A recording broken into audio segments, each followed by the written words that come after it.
Friends, welcome to my channel. आज हम यहाँ पे बनाने वाले हैं इस गाजर का बहुत ही टेस्टी नाश्ता जो आपने पहले कभी नहीं खाया होगा। अगर खाया भी होगा तो इस तरह से नहीं बनाया होगा। तो चलिए आज बनाने वाले हैं हम गाजर के परांठे, वो भी बिल्कुल नए तरीके से। तो चलिए ये बनाना शुरू करते हैं। इसके लिए ये देखिए मैंने ये कैरेट्स ली हैं जो कि आपको दिखाई दे रही है। आपने जितने परांठे बनाने हैं उसके अकॉर्डिंग आप ये ले लीजिए और फिर इनको अच्छी तरह से पील ऑफ करके मीन्स टू छील कर उसको इस तरह से अच्छी तरह से धो लीजिए। उसके बाद हमने इसका क्या करना है, इसको हमने कद्दूकस करना है।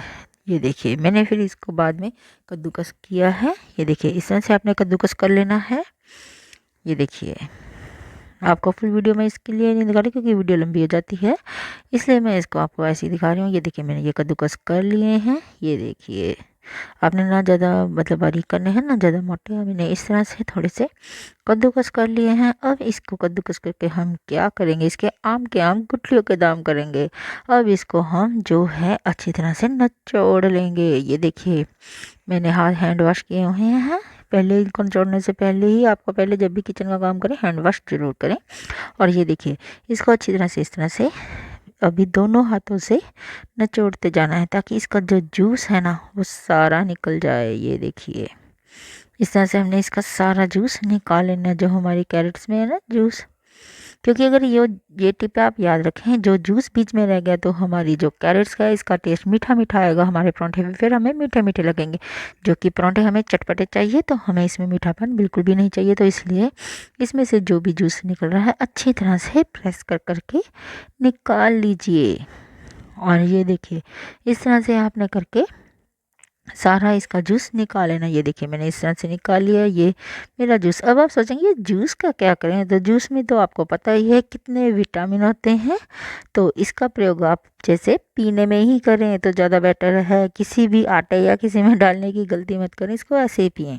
और तो ये देखिए अब हमारी कैरेट्स हैं जो हमें मिल चुकी हैं।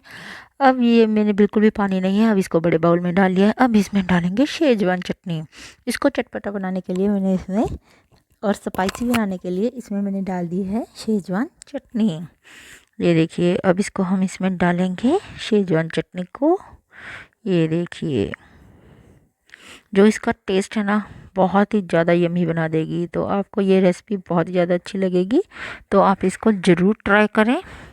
और ये मैंने शेजवान चटनी डालने के बाद अब इसमें मैंने डाल दिया है धनिया। धनिया बारीक कटा हुआ मैं डाल रही हूँ। और फिर इसमें मैंने डाला है नमक। इसमें मिर्ची नहीं डाल रही हूँ क्योंकि मैंने जो है शेजवान चटनी पहले से ही डाली हुई है, जैसा कि आपको दिखाई दे ही रहा है। और इसमें मैं फिर मैंने डाला है धनिया पाउडर। ये देखिए धनिया पाउडर डाला है, ये अमचूर डाला है थोड़ा सा। और ये देखिए अब इसको हम क्या करेंगे, अच्छे से इन सबको मिक्स करेंगे।